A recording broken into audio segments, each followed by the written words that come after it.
Hyperion by Friedrich Hölderlin. Hyperion to Bellarmine. Can you listen? Will you understand? If I tell you of my long sickness of grief, accept me as I present myself, and consider that it is better to die because one has lived, than to live because one never lived.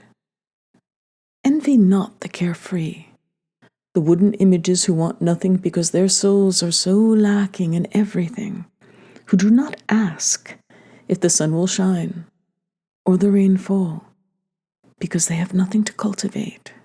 Yes, yes, it is very easy indeed to be happy and at peace with a shallow heart and a narrow mind.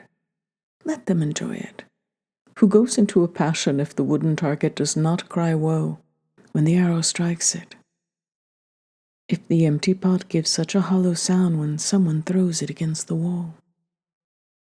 Only, dear people, you must resign yourselves and hold your tongues and wonder if you cannot understand that others are not so happy as you, nor so self-satisfied.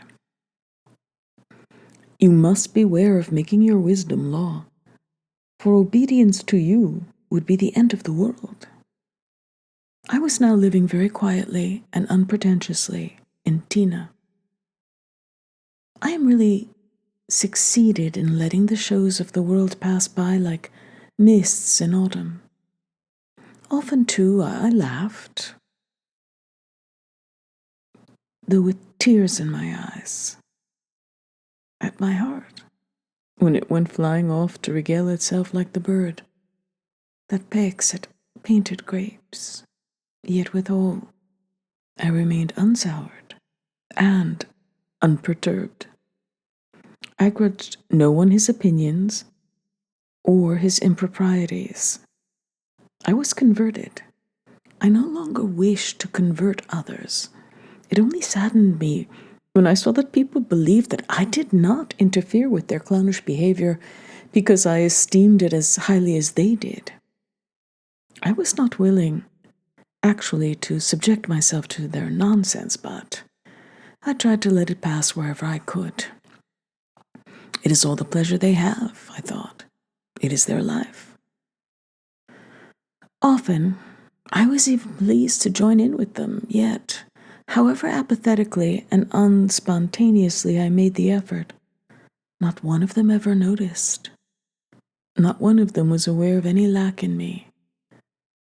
And had I asked them to excuse me, they would have stood there wondering and asked, "But what have you done to us?" What forbearance they showed. Often in the morning, when I stood at my window and the busy day began to pour in upon me, I could even forget myself for a moment. I could look about me as if I were going to undertake something in which my being could still find delight, as once it did. But then I would rebuke myself. I would recollect myself like one who inadvertently utters a word of his mother tongue in some country where no one understands it. Whither away my heart? I enjoined myself prudently and obeyed. What is it for which man so immeasurably longs? I often asked myself, what is eternity doing in his breast? Eternity. Where is it? Who has ever seen it? Man wants more than he is capable of. That seems to be the truth of it. Oh, you have experienced it often enough. And as it is, so it must be. This it is which bestows the sweet, rapturous sense of power, that our powers do not flow forth as they will.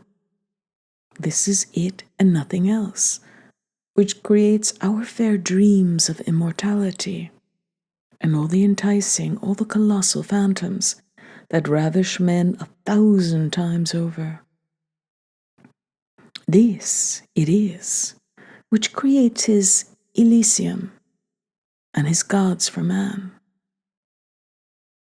That the line of his life does not run straight, that he does not speed to his goal like an arrow, that a power outside of him stops him in his flight.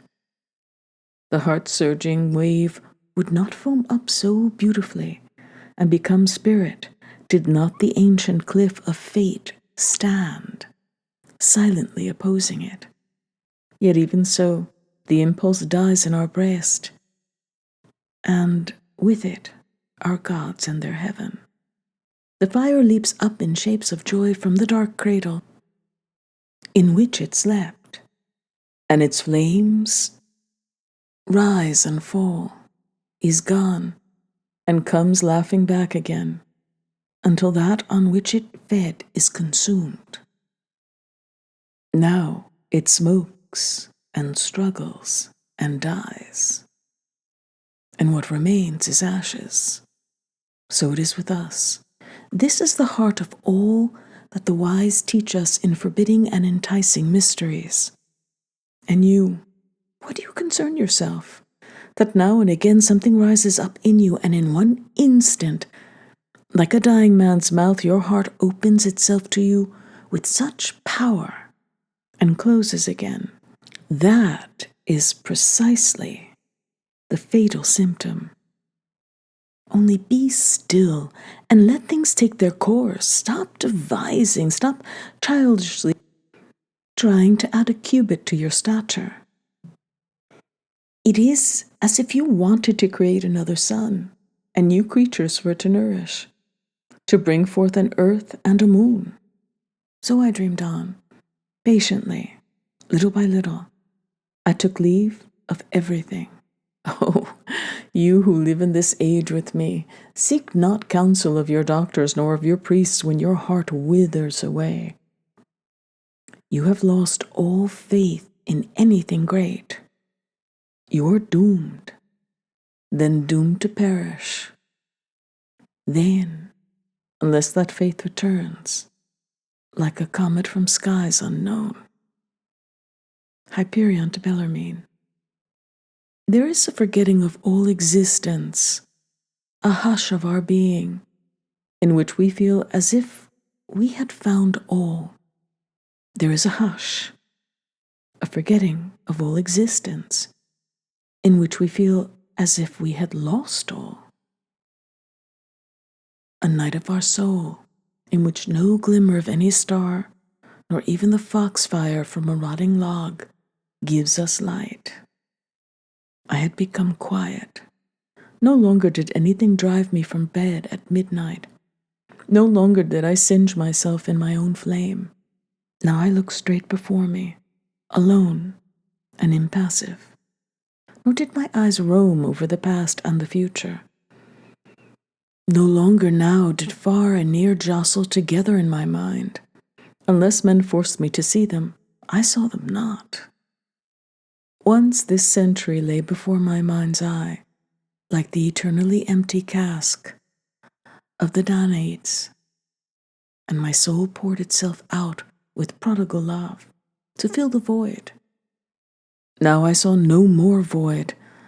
Now the ennui of life no longer oppressed me. Never now did I say to the flower, "Thou art my sister," and to the springs, "We are of one race." Now, like an echo, I faithfully gave each thing its name. Like a river past arid banks where no willow leaf mirrors itself in the water, the world flowed past me, untouched by beauty. Hyperion to Bellarmine. Nothing can grow like man, nothing so utterly wither away. Time and again he compares his woe with the darkness of the abyss, his bliss with the ether, and how little does that tell of either. But nothing is more beautiful than when, after a long death, it begins to dawn in him, and sorrow goes like a brother to meet distantly dawning joy. Oh, it was with a heavenly anticipation that I now greeted the returning spring, like the far music of the beloved's lyre in windless air when all is asleep. So spring's soft melodies sounded about my breast, as if wafting hither from Elysium. So I felt its coming, when the dead twigs stirred and a soft air brushed my cheek. Lovely sky of Ionia, never had I so looked to thee, but never had my heart been so like thee, as then it was in its playful gaiety, its playful tenderness. Who does not long for the joys of love, and for high deeds when spring returns to the eye of heaven and the bosom of earth? I rose as from a sick bed, quietly and slowly, but my breast trembled so blissfully with secret hopes that I quite forgot to ask what this might mean. More beautiful dreams now wrapped me when I slept, and when I woke, they were in my heart, like the trace of a kiss on the cheek of the beloved. Oh, the morning light and I, we went to meet each other now, like newly reconciled friends, when they still hold back and yet already bear in their souls the coming, endless moment of their embrace. Now, once again my eye truly opened, not to be sure as once it did, armed and filled with strength from within me. It had become more entreating. It begged for life. But in my heart of hearts, it was as if I could be again what once I had been, and better. I looked at men again as if I too was to work among them and rejoice with them. I cordially and sincerely committed myself everywhere. Heavens, what a sight for them to gloat over, the proud nonconformists brought low, become one of themselves. What a joke, the wild deer of the forest driven by hunger to come running into their barnyard. Ah, I looked for my Adamas, for my Alabanda, but neither of them appeared to me. Finally, I even wrote to Smyrna, and as I wrote, it was as if all the tenderness and all the strength of humanity were concentrated in that one moment. 3 times I wrote thus, but no answer came. I implored, threatened, evoked all our hours of love and courage. But no answer came from him of imperishable memory, from him whom I loved beyond life. Alabanda, I cried. Oh, my Alabanda, you have pronounced my death sentence. You kept me from falling. You were the last hope of my youth. Now I want nothing more. Now it is sworn and sealed. We pity the dead as if they felt death, yet the dead have peace. But the pain that no pain equals, is the incessant feeling of our utter annihilation, when our life loses its meaning, when our heart bids itself down into the depths. There is nothing left of you. You have planted no flower, built no hut, so that you might but say, I leave a trace behind me on earth. Yet, oh, the soul can always be so full of longing, even when it is so cast down. I still sought for something, but I did not dare to raise my eyes in the presence of men. I went through hours when I feared the laughter of a child. Yet, for the most part, I was perfectly quiet and patient. I even had a strangely superstitious belief in the healing power of many things. A dove that I bought, a road that I took, a valley that the mountains hid from me. From these, I could hope for comfort. Enough, enough. Had I grown up with Themistocles, had I lived among the Scipios, my soul would never have come to know itself in this light. Hyperion to Bellarmine. At times, some energy would even yet waken in my spirit, but only for destruction. What is man? So I might begin. How does it happen that the world contains such a thing, which ferments like a chaos, or moulders like a rotten tree, and never grows to ripeness? How can nature tolerate this sour grape among her sweet clusters? To the plants he says, I too was once like ye, and to the pure stars, I shall become like ye in another world. Meanwhile, he falls to pieces and keeps practicing his arts on himself, as if once it had come apart, he could put a living thing together again like a piece of masonry. But it does not disconcert him if nothing is the better for all his efforts. Yet, what he does will always be but artifice. Oh, you wretches, who feel all this, who, even as I, cannot allow yourselves to speak of man's being here for a purpose, who, even as I, are so utterly in the clutch of the nothing that governs us, so profoundly aware that we are born for nothing, that we love a nothing, believe in nothing, work ourselves to death for nothing, only that, little by little, we may pass over into nothing. How can I help it? If your knees fail you, when you think of it in earnest, many a time have I too sunk into these bottomless thoughts and cried out, why do you lay the axe to my root, pitiless spirit? And still I am here. Oh, once, my brothers in darkness, it was otherwise. Then all was so fair above us, all so fair and joyous before us. Our hearts, too, overflowed before the distant blessed phantoms. Our spirits, too, strove upward, bold and exulting, and broke the barriers.